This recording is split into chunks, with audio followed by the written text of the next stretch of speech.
It was supposed to be just another assignment, another day of cleaning someone else's space. I'd done it countless times before.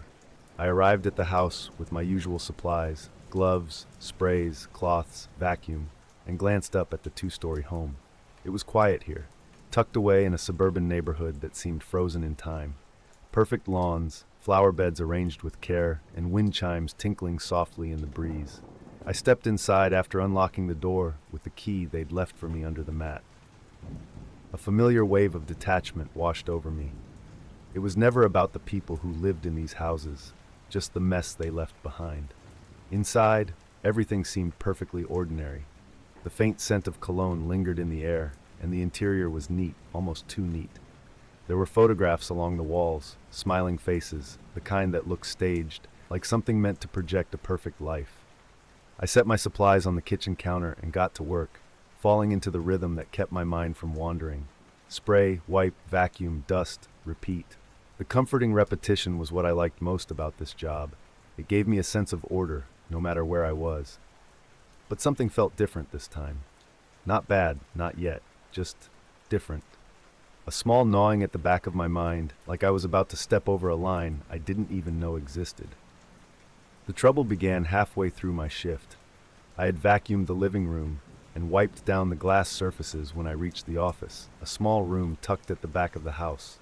Papers were scattered across the desk, some of them crumpled like they'd been handled in a hurry. I was supposed to organize them. That was part of the job, restore order. I reached out, gathering them into a neat stack, but as I did, an envelope slipped free and landed on the floor. I bent down to pick it up and saw that it wasn't sealed. Curiosity tugged at me, and before I knew it, I was holding the contents in my hands. What I saw next hit me like a punch to the gut. The letters were filled with strange instructions and coded phrases, things like deliver by midnight and payment confirmed, no delays. At first, it didn't make sense. Then I saw the names, familiar ones, men I had read about in news articles tied to organized crime. I knew their faces, their reputations. My hands started shaking, but I kept going, shuffling through the papers faster now. That's when I found the photographs. My employer, the man who had hired me, stood with these criminals, arms around their shoulders like they were old friends. In every picture, he wore the same smile, as if he didn't have a care in the world. I stared at the images, my mind spinning. The pieces fit together too well. This wasn't just someone with shady friends. This house was part of something bigger, something dangerous. I had stumbled onto a secret I was never meant to see. I knew I should stop, put everything back the way it was, and walk out the door. But my hands wouldn't listen. They were still flipping through the papers, scanning for anything else that might make sense of what I'd found. My pulse hammered in my ears, and it felt like the walls were closing in. I looked around the room, half expecting someone to step out of the shadows and catch me. The silence in the house felt unnatural. It was too quiet, like everything was holding its breath. I shoved the papers back into the envelope, trying to arrange them exactly as I'd found them. Every second felt stretched thin, like the air was heavier than it should be. I couldn't stop thinking, what if he notices? What if I had already made a mistake, something small but obvious, and he'd know? I tried to calm myself, wiping down the desk one last time to make it seem like I had just been cleaning. But my hands were clammy inside my gloves and my legs felt stiff as I moved. Every step I took in that house was measured, deliberate, as if rushing would somehow make it worse. I just had to get through the rest of the job and leave. That was the plan, finish and disappear, like nothing ever happened. I was in the kitchen when I heard the front door open. The sound was soft but deliberate, like someone who knew exactly where to step to avoid creaking floorboards. My stomach twisted into a knot. I forced myself to keep wiping the countertop, hoping to look busy, as if nothing was out of the ordinary. He appeared in the doorway a moment later, the same man I'd seen in the photographs. He was taller than I remembered, with sharp eyes that scanned the room like a hunter surveying his prey. I tried to smile, but it felt wrong on my face. He didn't say anything right away, just watched me for a moment that felt far too long. I could feel the weight of his gaze, as if he were already peeling away my thoughts, trying to figure out what I had seen. His presence filled the room, suffocating in a way I hadn't expected. Then finally, he smiled, a thin, cold line that made my skin crawl. "You've been a little too curious," he said, his voice low and deliberate. The words hit me harder than I thought they would, and for a moment I couldn't breathe. There was no accusation in his tone, just a quiet warning that carried more weight than any threat could. I nodded, forcing my lips into a neutral line. I didn't trust myself to speak. His eyes lingered on me, as if he were daring me to react. Then, without another word, he stepped aside, giving me just enough space to leave. I gathered my things, keeping my hands steady through sheer willpower, and walked past him without looking back. The moment I was outside, the air felt lighter, but only slightly. I knew what his words meant. Forget what you saw, or you'll regret it. And the worst part was, I believed him. The drive home felt endless, even though it only took 20 minutes. My hands clutched the steering wheel so tightly that my knuckles turned white. I kept checking the rearview mirror, scanning for any car that might be following me. Nothing seemed out of place, but I couldn't shake the feeling that something was terribly wrong. I knew what I had to do. The job was over. I couldn't risk going back to that house, not after what I saw, and definitely not after what he said. The warning replayed in my mind on a loop. "You've been a little too curious." It wasn't just a comment, it was a promise. The moment I got home, I sat at the edge of my bed, staring at my phone. I needed to quit, but how do you walk away from something like this without raising suspicion? I typed out my resignation email and stared at the words for what felt like hours before hitting send. I didn't give a reason, just said I couldn't continue the job. Once the message was sent, I started packing. I didn't know where I was going, only that I couldn't stay here. I threw essentials into a suitcase, working as quickly as I could. Every sound in my apartment made me jump. The hum of the fridge, the faint creak of the floor under my feet. I left the TV off, afraid that even the sound of a news report might be too much for me to handle. By midnight, I was ready to leave. I didn't tell anyone, not family, not friends. The fewer people who knew, the better. I booked a ticket on the first bus out of the city and left my apartment without looking back. The streets were eerily quiet as I rolled my suitcase down the sidewalk, heading toward the bus station. Every shadow felt like a threat, every parked car a potential watcher. The bus station was nearly empty. A few tired travelers dozed in plastic chairs, and the ticket clerk barely glanced at me as I handed over my reservation number. I chose a seat near the back of the bus, where I could see everyone coming and going. As the bus pulled away from the station, I watched the city disappear in the rearview mirror. Relief washed over me, but it was thin and fleeting. My mind raced with thoughts of what might come next. I had gotten out, but for how long? Would they come looking for me? Would they even care? Or was my life just another loose end they'd tie up whenever it suited them? The road stretched on into the night, and I felt every second of it. I tried to sleep, but every time I closed my eyes, I saw that man's smile, thin, cold, and knowing. I arrived in a small town just after dawn. It wasn't much, a handful of buildings, a gas station, and a few scattered houses. It was exactly what I needed. I found a motel that charged by the week and paid in cash, using a fake name I'd thought of on the ride over. The room smelled faintly of bleach, but I didn't care. I closed the curtains, locked the door, and collapsed onto the bed, my suitcase still open on the floor. Sleep came in fits and starts, broken by the same haunting questions. Were they looking for me? Did they know where I was? Over the next few days, I avoided leaving the room unless absolutely necessary. I bought groceries from a store a few blocks away, careful to stay out of sight. I paid for everything in cash. My phone stayed off. It felt safer that way. But no matter how careful I was, the paranoia never left. Every knock on the door made my heart race. Every unfamiliar sound sent a jolt of fear through me. Weeks passed, but the fear didn't fade. I changed towns again, moving even farther from the city, hoping distance would offer safety. But no matter where I went, the weight of that day followed me. It clung to me like a second skin, impossible to shake.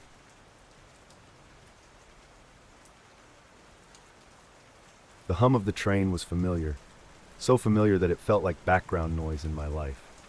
Every day was the same platforms, the same carriages, the same faces, all part of a monotonous rhythm that blurred the hours together. work, home, the occasional errand or dinner with friends, all connected by the same trains. I knew the routes by heart, knew which carriages were less crowded during rush hour and where to stand for the quickest exit. It was routine. That's probably why I didn't notice him at first. The train was just a sea of people, most of them glued to their phones or staring out the windows, lost in their own worlds. But after a while, I began to notice the man, a nondescript figure who always seemed to sit across from me or just within my line of sight. He wasn't doing anything unusual, just sitting quietly, hands resting on his lap. But something about him felt off. At first, I told myself it was nothing. You see the same people on the same routes sometimes. It's bound to happen. But every time I spotted him, my gut twisted just a little tighter. He never looked away when I glanced in his direction, and that unblinking gaze started to stick with me. The more I tried to ignore him, the more aware I became. His presence wasn't a coincidence. I was sure of that now. He was there every time I took the train, no matter how I varied my route. Morning or evening, busy or quiet, it didn't matter. Somehow he was always there, sitting in his usual spot, calm and quiet, with those watchful eyes. I started experimenting, switching carriages at the last second, taking earlier or later trains than usual. But no matter what I did, I'd step into a carriage, and there he'd be, sitting near the back, just watching. I couldn't make sense of it.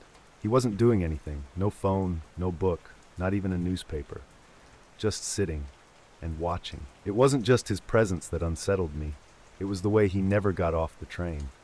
I started paying attention to the stops, tracking where passengers got on and off.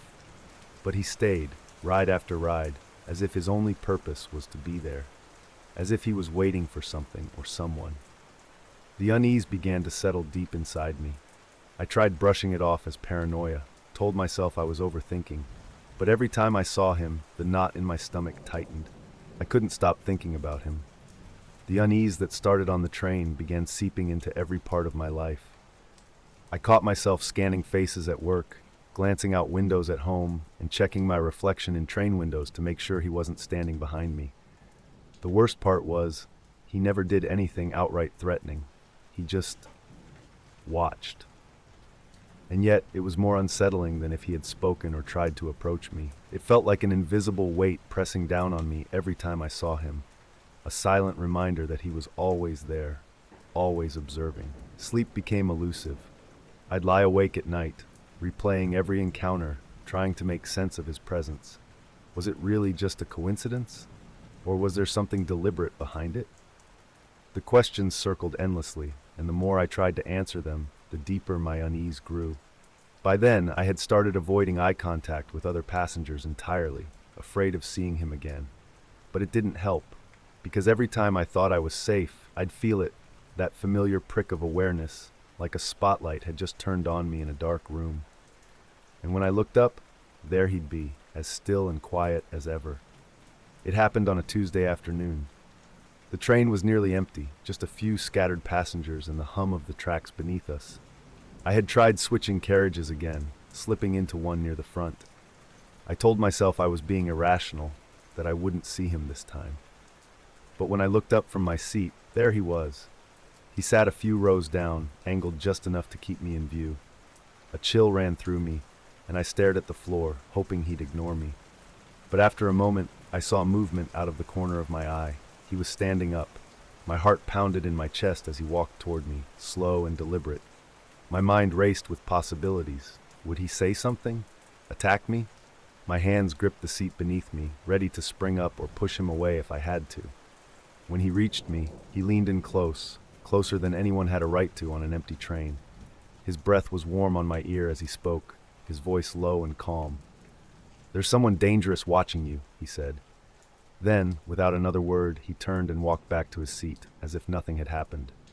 I sat frozen, every nerve in my body screaming to move, to run, but I couldn't. His words echoed in my mind over and over. Someone dangerous? Who? Why would he tell me this? And why now? The train rolled on, the hum of the tracks like a distant heartbeat, and I sat there, paralyzed by fear and confusion. I couldn't shake his words. "There's someone dangerous watching you." They settled deep inside me, filling every quiet moment with dread. On the train, I stayed frozen until my stop, too afraid to look at him again. When the doors slid open, I practically ran off the train, feeling his gaze on me the entire way. I couldn't even look back to see if he followed. I didn't want to know.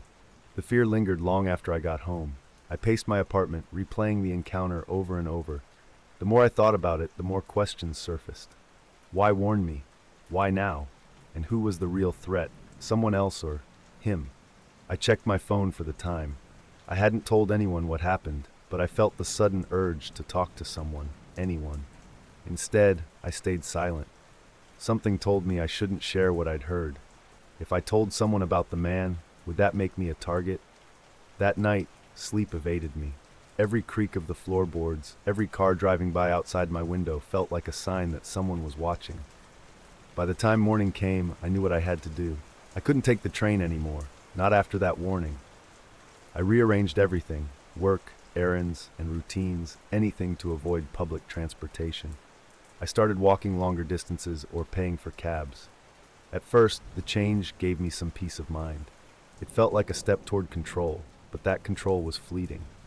Even as I avoided the trains, the fear stayed with me. I became hyper-aware of my surroundings, scanning crowds for any sign of danger. Every glance from a stranger made my skin crawl. I couldn't tell if they were watching me or if my mind was playing tricks, but the one face I kept searching for, his, never appeared again. The strange man had disappeared from my life just as abruptly as he had entered it. But his warning followed me everywhere. It haunted my thoughts during meetings, grocery runs, and quiet nights at home. There's someone dangerous watching you. I couldn't escape the meaning behind those words. What if he wasn't lying? What if someone was out there, waiting? The paranoia tightened its grip over the following weeks. I avoided crowded places, convinced someone might recognize me. I deleted my social media, stopped answering texts from friends, and distanced myself from anyone who could connect me to my old routine. Every interaction felt dangerous, like I was exposing myself. I stayed indoors more often, venturing out only when absolutely necessary. But even in the safety of my apartment, I couldn't escape the feeling. It felt like invisible eyes followed me from room to room. Shadows on the walls stretched too far. Sounds carried too long. The fear was no longer tied to the trains. It had seeped into every corner of my life. At night, I lay awake, replaying everything over and over, trying to figure out who was watching me. Was it the man on the train? Someone else? Or had I imagined it all? But no matter how much I questioned, the fear wouldn't leave. The man's warning echoed in my mind, louder with each passing day. But I got a better job with a better salary, and time dissipated all that worry.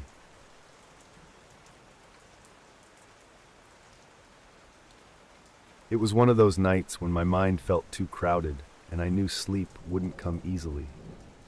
The park near my apartment had always been my escape, a place where I could sort through thoughts under the quiet veil of night. I'd done it countless times. The park wasn't very large, just a web of winding trails looping through patches of trees and open grass, lit faintly by scattered lampposts. It was the perfect place to breathe, to step out of the noise for a while. That night felt no different at first. The air was cool and crisp against my skin, carrying the faint scent of damp leaves. The paths were deserted, just as I expected. The glow from the streetlights barely reached into the park, leaving most of the trails cloaked in soft shadow. But I liked it that way. I preferred the solitude.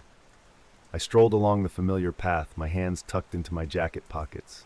Each step on the gravel made a satisfying crunch, the sound accompanying me as I wound deeper into the park. Nothing about the night struck me as unusual, yet somewhere in the back of my mind I couldn't shake a subtle heaviness, a sense that something was slightly off, though I couldn't put my finger on it. I kept walking, brushing it aside. I had no reason to feel anything but safe. I had made it halfway through my usual route when I noticed someone standing on the path behind me. I didn't hear them approach, and there were no footsteps besides my own. When I turned to glance back, I saw a figure, tall and still, just barely within the reach of the nearest lampost's glow. They stood perfectly motionless, like a statue. I squinted, trying to make out more details, but the darkness swallowed most of them. Just a vague outline of a person, head tilted slightly forward, arms at their sides. I figured it was just another night wanderer like me. Maybe someone from the nearby apartments who needed some air. People like me weren't exactly rare around here. I turned away, assuming they'd mind their business as I minded mine. But the sight of them lingered in my mind as I kept walking. There was something odd about how still they'd been, not even a shift in weight or a glance around. Still, I told myself it was nothing. Just another person enjoying the night in their own way. Minutes passed, and I fell back into my rhythm, hoping the figure would be out of sight the next time I looked back. But they weren't. No matter how far I walked, they remained just behind me, always keeping the same exact distance. I tried to tell myself it was a coincidence. Maybe they were just on the same path as me. But each time I checked over my shoulder, the figure was there, always in the same spot, just close enough to make their presence known, but never too close to seem outright threatening. It was as if they'd locked onto me, mirroring every step I took. The unease grew stronger, gnawing at my nerves. I decided to change routes. There was a branching path up ahead, one I rarely took. I wanted to see if they'd follow. Maybe then I'd know if I was imagining things. I veered left, quickening my pace a little, and waited. After a few steps, I stole a glance back, and there they were, turning onto the same path without hesitation. The realization hit me hard. They were following me. Not walking alongside, not heading in the same general direction, following me, step for step. That was when I heard it. Just as I started to think about how I'd get out of this situation, the figure stopped, dead in their tracks. The sound of their footsteps, which had been barely audible behind me, ceased altogether. For a brief second, I felt a flicker of relief, like maybe they'd lost interest. But that feeling was crushed when I heard it, a sudden, heavy thud against the gravel. They were running. The sound of their shoes pounding the trail filled the air, and it was fast, too fast. I didn't even think. My legs moved on their own, and I bolted forward, every part of me screaming to get away. My footsteps echoed through the park, each one accompanied by theirs, like a twisted game of tag. I couldn't tell how close they were, and I didn't dare look back. The cold air hit my face as I sprinted down the winding path, the lampposts blurring past me. Every breath burned in my throat, but the only thing I could focus on was the relentless sound of their steps, perfectly matching mine, always just behind me. No matter how hard I pushed myself, I couldn't shake them. They stayed with me, as if they knew I had nowhere to go. The trail ahead twisted sharply, and in that moment, I realized with a sickening certainty, I wouldn't make it back to my apartment. They were too fast. And if I didn't think of something soon, they'd catch me. I didn't stop running, but my mind raced ahead, searching for a way out. There was no way I could outrun them. My apartment was too far, and the winding paths only gave them more chances to close the distance. Panic gripped me. My lungs felt ready to collapse, but I forced my legs to keep moving. Then I remembered, my friend lived just beyond the park. We hadn't spoken in a while, but I knew his house was near the edge of the park, just a few streets away. It was my only chance. I veered off the main path and sprinted toward the park's edge, the grass slippery beneath my shoes. The figure's footsteps stayed with me, unrelenting. Each step felt heavier than the last, as if they were closing in, breathing down my neck. My legs ached, but I pushed harder, feeling the kind of desperation that only comes when there's no other option. I caught sight of the park's boundary, the dark outline of houses in the distance. My friend's place was just ahead, so close I could almost taste safety. But the sound behind me never faltered, never gave me even a second to breathe. They were still there, always there, closing in as if drawn to the very moment I thought I could escape. I reached my friend's door and pounded on it, slamming my fists against the wood, not caring how loud or desperate I sounded. Every muscle in my body screamed for me to stop, but I kept going, shouting my friend's name into the still night air. The footsteps behind me grew louder. I could feel them closing in, so close that I expected to feel a hand on my shoulder at any second.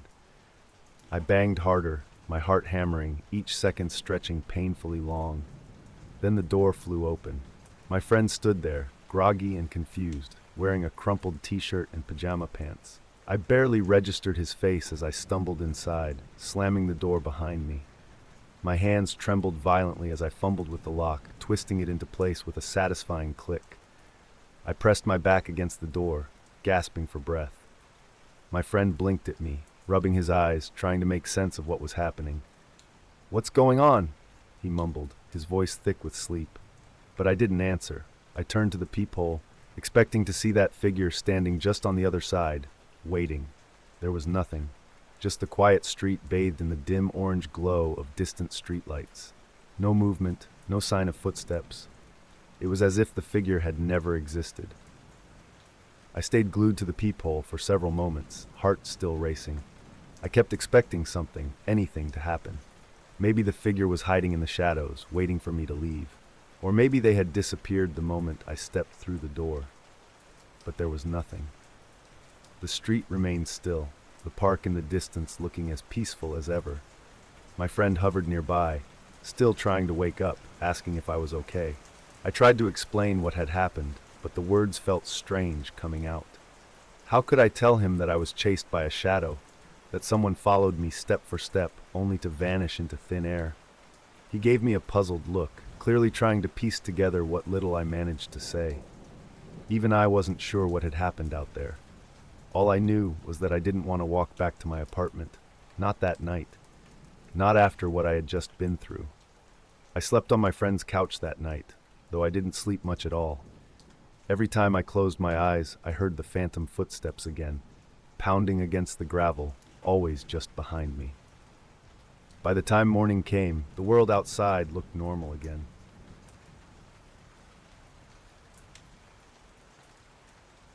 I had been waiting for the right day to return to the lake, a remote spot I knew well, tucked far from busy roads and surrounded by dense forest. It was the kind of place most people forgot about in the winter, leaving it for fishermen like me. The forecast called for clear skies and light wind, perfect conditions for ice fishing. The idea of sitting on the frozen lake, surrounded by nothing but the cold and silence, had been on my mind for weeks. I reached the lake just after sunrise. The snow-covered landscape stretched wide, untouched and still. The air bit at my face, but I welcomed the chill, pulling my scarf tighter around my neck. Thick ice covered the water, and I knew it would hold, at least it was supposed to. With practiced hands, I set up my gear, drilling through the ice until water bubbled up through the small hole I made. The world felt muted as I settled into place, the crunch of snow and ice the only sounds around me. It was peaceful, exactly what I'd hoped for. I sat by my hole, watching the line bob gently in the water, waiting for the first catch. Time seemed to dissolve as I sank into the rhythm of the cold air and still water. I lost track of time out there. That's part of the beauty of fishing. It pulls you into the moment, making hours feel like minutes.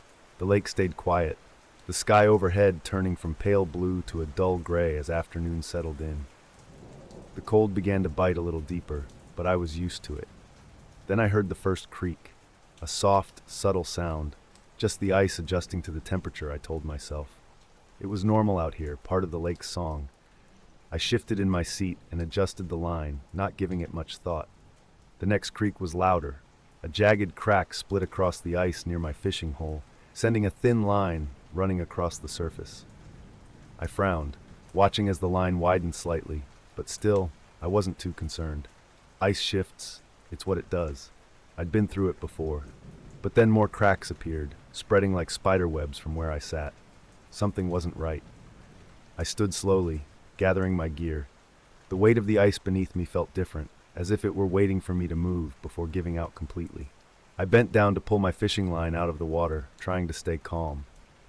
That's when I saw it, something dark moving beneath the ice. At first it looked like just a shadow, distorted by the shifting surface. But it wasn't stationary. It glided slowly beneath me, like a ripple beneath glass, too deliberate to be random. I froze, my hand gripping the line tighter as I leaned closer to the ice. There was more than one shape. Several dark figures swam beneath the surface, their outlines blurred by the thickness of the ice. They looked humanoid, long limbs shifting slowly as if trying to rise, but unable to break through. For a moment, my mind tried to make sense of it. Maybe they were fish, I told myself, though they were too large and moved too slowly for that to be true. My breath caught in my throat. The air around me felt heavier, colder, as if the lake were holding its breath. I watched the shapes move beneath the ice, gliding just beneath the surface, their movements strange and unsettling. They weren't swimming, they were drifting, as if pulled along by an invisible current. My heart pounded in my chest. Something was terribly wrong, but I couldn't look away. The ice groaned beneath my boots, a deep, resonant sound that sent fear rushing through me. I knew I couldn't stay there any longer. Slowly, carefully, I stood up, trying not to put too much pressure on any one spot.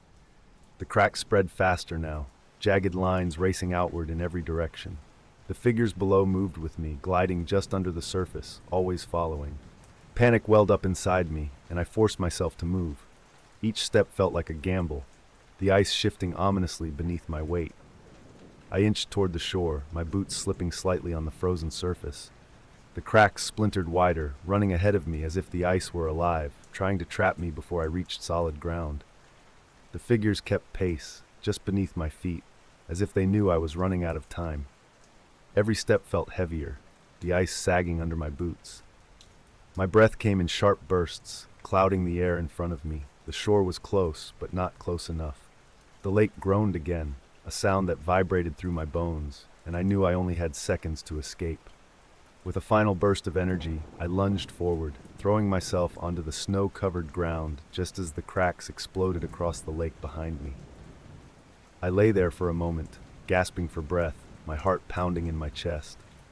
The ice settled, the jagged lines crisscrossing the surface like scars. I glanced back at the lake, my eyes searching the frozen surface for any sign of the figures. They were gone, swallowed back into the depths, leaving nothing behind but the cracks and the haunting silence of the winter air. Even though I had made it to the shore, the fear didn't leave me. I stood on the solid ground, trying to catch my breath, but my mind remained on the lake, on what I'd seen beneath the ice. I stared out at the cracked surface, expecting the figures to reappear, waiting for some movement to confirm that what I had seen was real. But the ice was still, the figures gone, as if the lake had swallowed them whole. I wanted to believe it had been a trick of the light, some strange effect caused by the way the ice refracted everything beneath it. But the shapes I saw weren't random, they moved with intent, following me, staying just below my feet. The thought gnawed at me, twisting in the back of my mind. I wanted to forget it, to move on, but I knew I wouldn't be able to. Even as I walked back to my truck, the snow crunching under my boots, I felt the weight of the figures lingering with me, like they were still there, waiting, hidden beneath the frozen lake. Days passed, but the memory of those shapes haunted me. Every time I closed my eyes, I saw them again, those dark, drifting figures gliding just beneath the ice.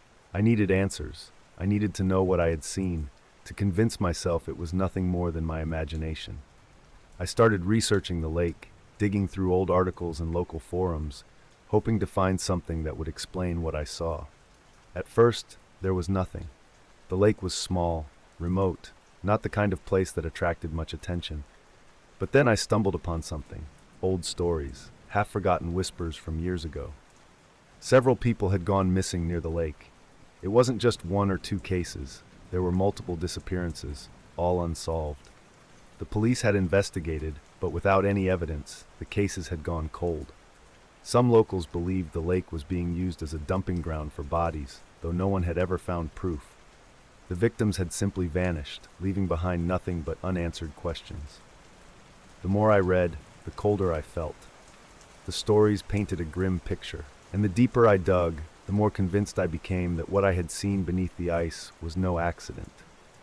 The figures weren't animals, and they weren't just tricks of the light. They were something else, something that shouldn't have been there. I couldn't shake the thought that the figures I saw were the missing people, their bodies frozen beneath the lake, preserved by the ice that never gave them up. I imagined them drifting under the surface, untouched by time, waiting for someone to notice. The realization hit me like a punch to the gut. The lake was holding on to a secret, something terrible and unsolved, hidden beneath layers of ice. The figures I had seen weren't just shadows. They were evidence of something dark, frozen in place and forgotten by the world. I haven't been back to that lake since. I can't even bring myself to drive by it. The thought of those figures lurking beneath the ice haunts me, and I know I'll never be able to look at frozen water the same way again.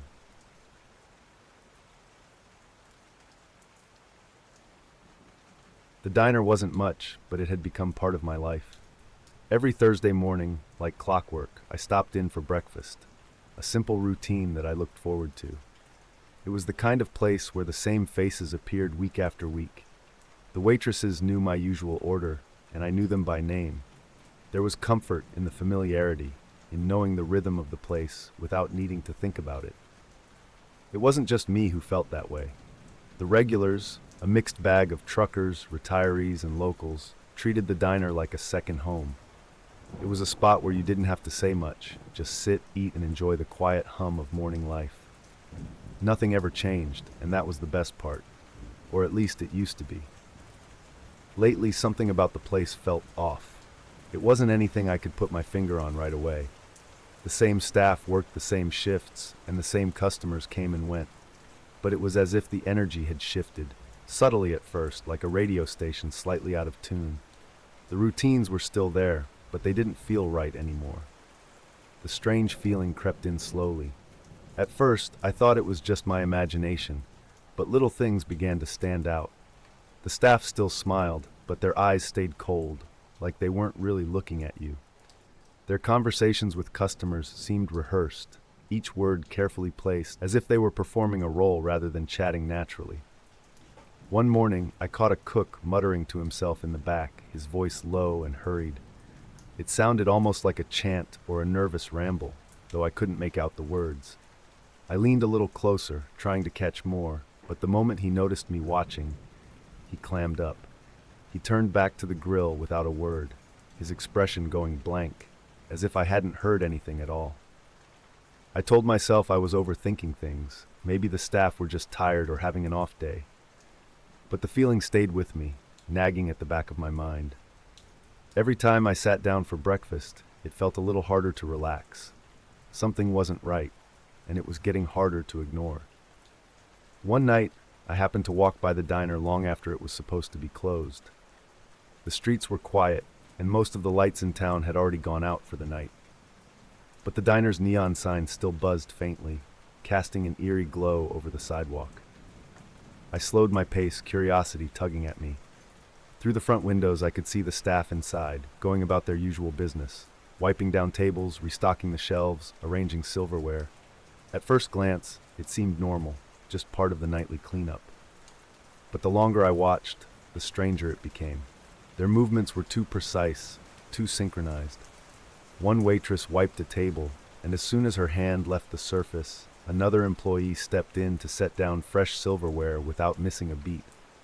They moved like clockwork, each task flowing into the next with unsettling precision. It was as if they were following a script, hitting their marks exactly as rehearsed. It didn't feel like people cleaning up for the night. It felt like something else, something colder, more deliberate. I stood there for a moment, torn between walking away and finding out what was going on. Against my better judgment, curiosity won. I tried the front door, expecting it to be locked, but it wasn't. The bell above the door gave a soft jingle as I stepped inside. The sound felt sharp in the stillness, but none of the staff reacted. They continued working as if I wasn't even there, their faces blank, their eyes focused only on the tasks in front of them. I stood near the entrance, waiting for someone to acknowledge me, but no one did. The air inside the diner felt heavy, like the room was holding its breath. My skin prickled with unease. It was strange to stand in a place I knew so well and feel like a stranger. Then I noticed the kitchen door slightly ajar. Light spilled from the crack, casting a faint glow onto the linoleum floor. Something about it made my heart race, though I couldn't explain why. I knew I shouldn't go in. Whatever was happening in the diner, I wasn't supposed to see it. But I stepped toward the door anyway, drawn forward by a need to know. The light seemed brighter the closer I got, and the silence felt louder, pressing in around me. I placed my hand on the edge of the door, pushing it open just enough to slip inside. The kitchen looked nothing like what I'd expected. I thought I'd find grills, fryers, and shelves of ingredients. But instead, I stepped into a room filled with strange machines. Monitors lined the walls, each screen flickering with black and white footage from different locations. Some showed alleyways I didn't recognize. Others displayed empty roads, parking lots, and even what looked like the back of the diner. On the countertops were notebooks filled with symbols and numbers I couldn't make sense of. The handwriting was jagged and rushed, with strange columns of information that looked like logs or timestamps. It felt like the kitchen was being used for something far more organized and far more dangerous than preparing breakfast. The quiet hum of the machines filled the room, blending with the flicker of the screens. My stomach twisted as I realized that whatever the diner was, it wasn't just a place to eat. Something much bigger was happening here, hidden in plain sight behind eggs and coffee refills. A shiver ran through me as I turned toward the door, ready to leave, but it was too late. Footsteps echoed behind me, slow and deliberate. I looked up and saw the manager standing in the doorway, his face lit by the eerie glow of the monitors. He wore that same empty smile, the kind that didn't reach his eyes. "You shouldn't be here," he said quietly, his voice smooth and calm, like he was stating a fact. Before I could respond, two of the staff appeared behind him, stepping into the room without a word. They moved in perfect sync, their faces expressionless, their eyes dull and lifeless. They blocked the doorway, standing shoulder to shoulder as if they'd done this before. I froze, my heart hammering in my chest. None of them moved toward me, but their silence was suffocating. It was like they were waiting for me to make the first move, like a trap waiting to spring. I didn't think. I just ran. My shoulder slammed into the manager as I shoved past him, knocking him off balance. The two employees stepped toward me in unison, their movements eerily slow, as if they didn't need to rush. I grabbed a tray from a nearby counter and sent it crashing to the floor, the loud clang echoing through the diner. I didn't look back. I sprinted toward the front door, my boots skidding across the tile. The bell above the door jingled wildly as I threw it open and burst into the night. Cold air hit my face, and my breath came in ragged gasps, each step pounding in my ears. The street was dark and empty, and I kept running, my heart thundering in my chest. I didn't stop until I was halfway down the block, bent over with my hands on my knees, gasping for air. When I glanced back at the diner, it looked exactly as it always had, quiet, still, and harmless, like nothing strange had ever happened. The next morning, I passed by the diner again, more out of morbid curiosity than anything else. To my shock, it was open for business, just like always. The neon sign buzzed softly in the window, and the same staff stood behind the counter, smiling at the customers as if nothing had happened. One of the waitresses caught my eye and gave me a friendly wave, her expression warm and inviting. It was the same face that had stared blankly at me just hours ago. The same lifeless eyes now gleamed with forced cheer, as if everything was perfectly normal. I felt a chill crawl up my spine. They knew. They knew I had seen behind the curtain, and yet they acted as if I were just another regular customer.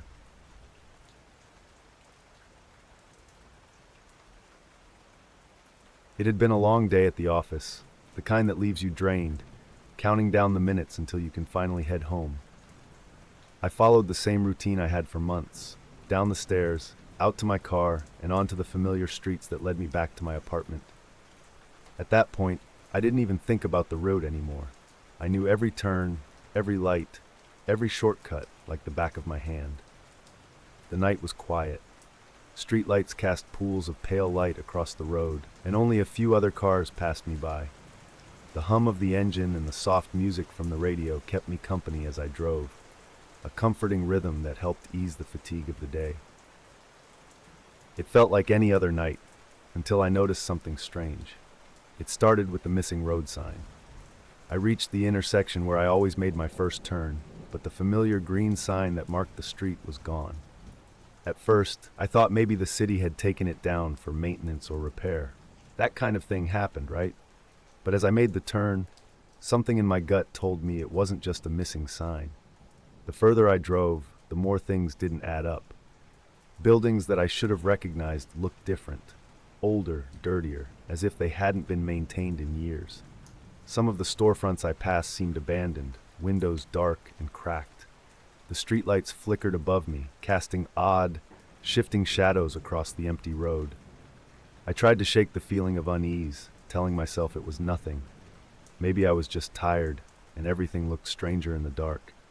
But as I kept driving, that explanation felt less convincing. I reached for my phone and opened the GPS, hoping it would guide me back to my usual route. But the screen only showed a spinning icon, the map stuck on a blank grid with no streets marked. I waited, thinking it would eventually load, but it didn't. I switched apps, checked my signal, nothing. It was like my phone had lost track of where I was, as if the streets I drove through didn't exist. The familiar city I thought I knew had twisted into something unrecognizable, and I couldn't tell if it was the world that had changed or if I had somehow wandered into a place I didn't belong.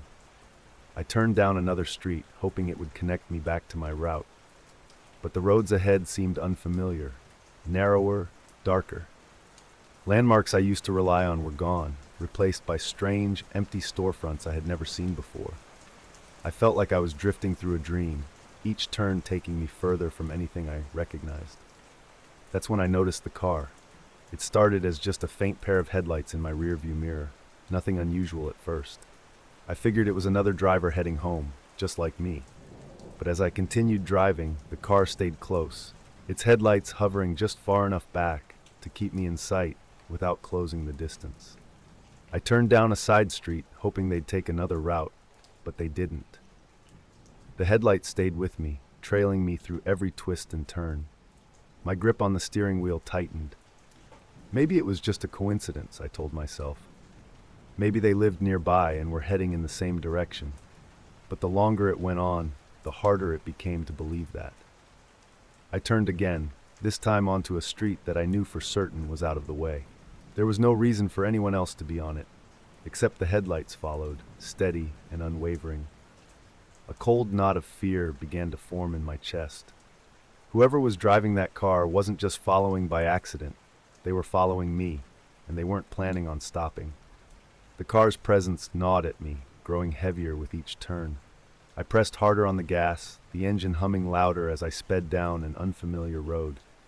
Streetlights flickered as I passed beneath them, the glow fading too soon, casting everything behind me into shadow.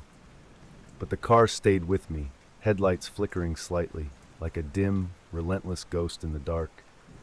I made a sudden turn onto a narrow side street, tires screeching against the asphalt, but the car followed without hesitation. I didn't know where I was going anymore. My only thought was to get away, to shake them off, but every move I made seemed anticipated. The streets felt like a maze closing in on me. No landmarks, no clear direction, just endless dark roads leading nowhere. Buildings pressed closer on either side as the streets narrowed.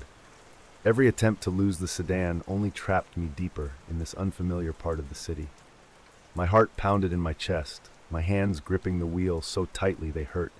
The city felt wrong, too quiet, too empty, as if the rest of the world had vanished, leaving me in the car behind, caught in a game I couldn't escape. Then, up ahead, I saw it, a narrow alley, barely wide enough for my car to fit through. Without thinking, I yanked the wheel, sending the car skidding into the tight space. My tires scraped against the walls as I squeezed through, the metal groaning in protest. I shot a glance in the rearview mirror, expecting to see the sedan follow, but it didn't. The car had stopped at the entrance to the alley, headlights flickering weakly, as if the space ahead was some kind of barrier it couldn't cross. For a moment, it just sat there, idling quietly at the edge of the alley. Its headlights seemed dimmer now, the glow fading until they were nothing more than faint orbs in the dark. Then, without warning, the lights cut out, plunging the alley into total darkness. I kept driving, adrenaline still pumping, until I reached the end of the alley and burst out onto a familiar street. The buildings looked normal again.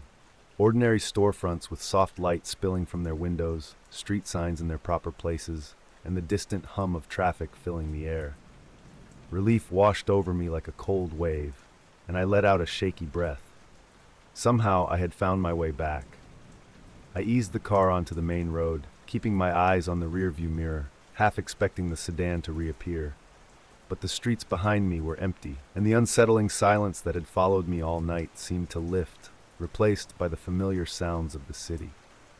The road ahead was clear now, leading me back to the neighborhood I knew.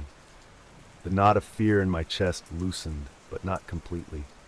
The normalcy felt fragile, like it could shatter at any moment, sending me back into that strange, twisted version of the city. When I finally pulled into my driveway, the street was quiet, almost too quiet. I turned off the engine but stayed in the car, my eyes scanning the empty road, waiting for the sedan to appear again. But it didn't. There was no sign of it, no headlights trailing me from the distance. Just stillness, heavy and unsettling. I sat there for a while, gripping the steering wheel, unable to shake the feeling that something had followed me home. The night pressed in around me, and the silence felt too deep, too deliberate, as if the city was holding its breath. Eventually, I stepped out of the car and made my way to the front door, every muscle tense, listening for the faintest sound of tires rolling over pavement. But the street remained empty, and the night stayed quiet, like nothing strange had ever happened.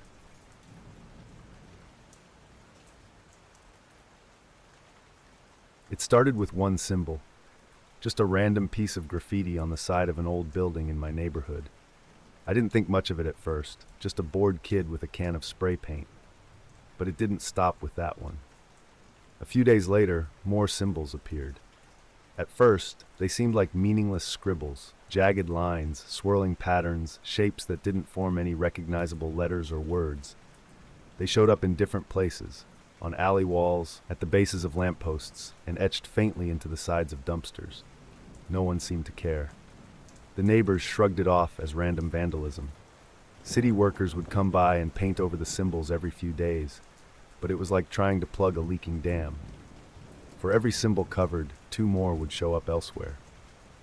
At first, I tried to ignore it, but a feeling settled deep in my gut, something I couldn't explain. A strange unease, like these symbols weren't just graffiti. They felt deliberate. A few weeks later, the symbols started appearing closer to home.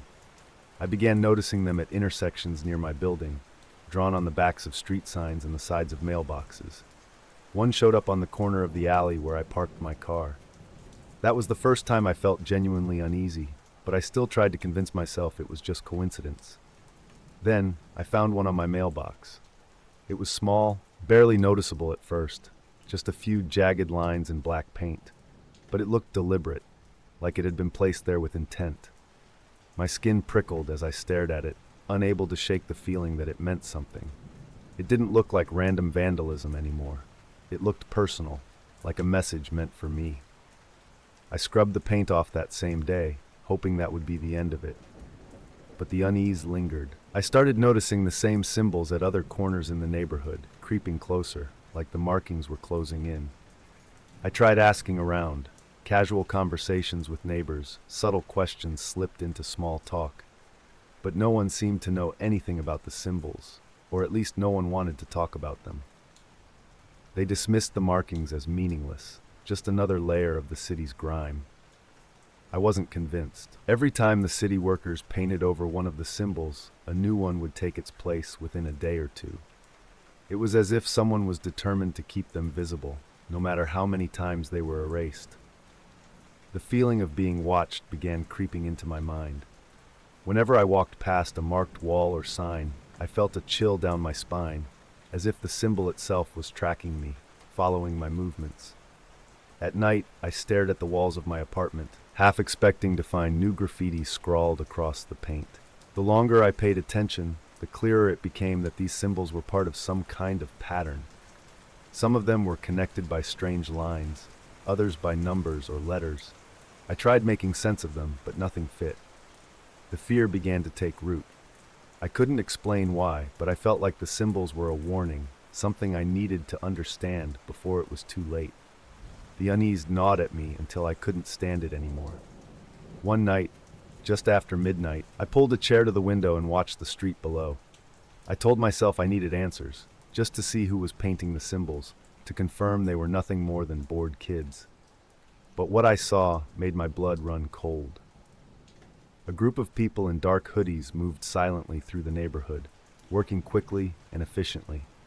They weren't tagging walls with random graffiti. They were marking specific locations, each symbol placed with care and precision. They never stayed in one place for long. One person would spray the symbol while another kept watch, their movements fluid and practiced. They were like scouts, mapping the neighborhood with an unsettling purpose. I wanted to call the police, but something held me back. These people didn't look like ordinary vandals.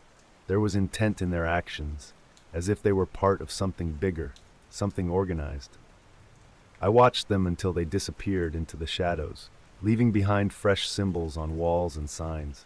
As the night stretched on, a gnawing fear took hold of me. I knew I had to find out what these symbols meant, before it was too late. The next morning, I dove into the internet, desperate to find answers. I searched for symbols, graffiti styles, anything that resembled what I'd seen. It took hours of scrolling through message boards, obscure forums, and photo archives, but eventually, I found something, a thread discussing symbols identical to the ones in my neighborhood.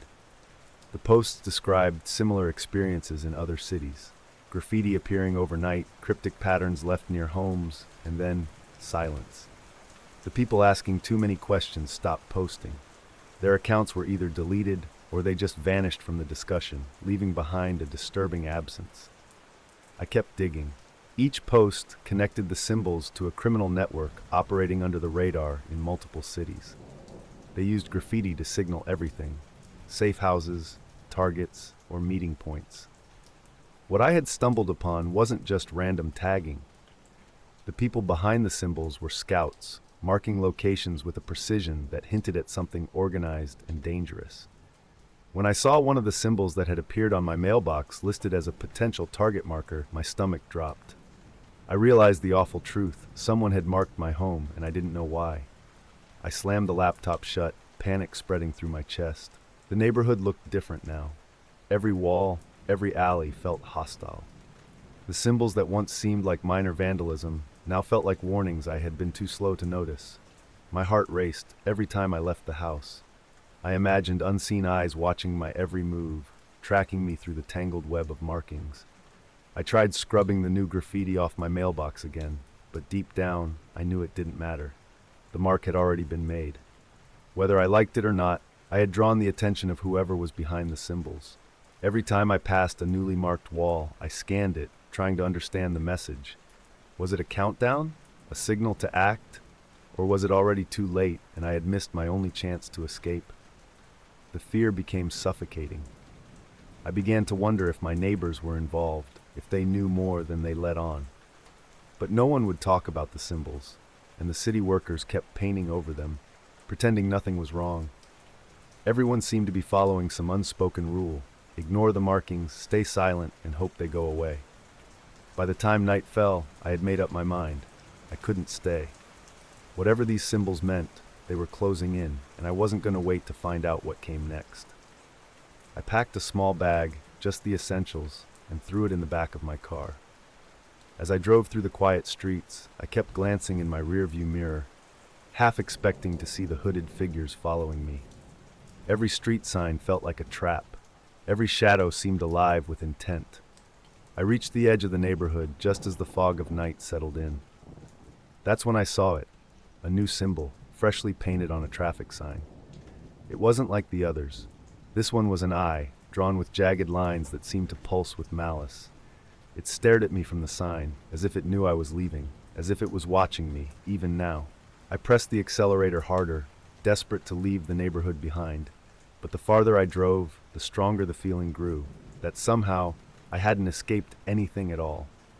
I kept driving, not stopping until I reached a town far from home.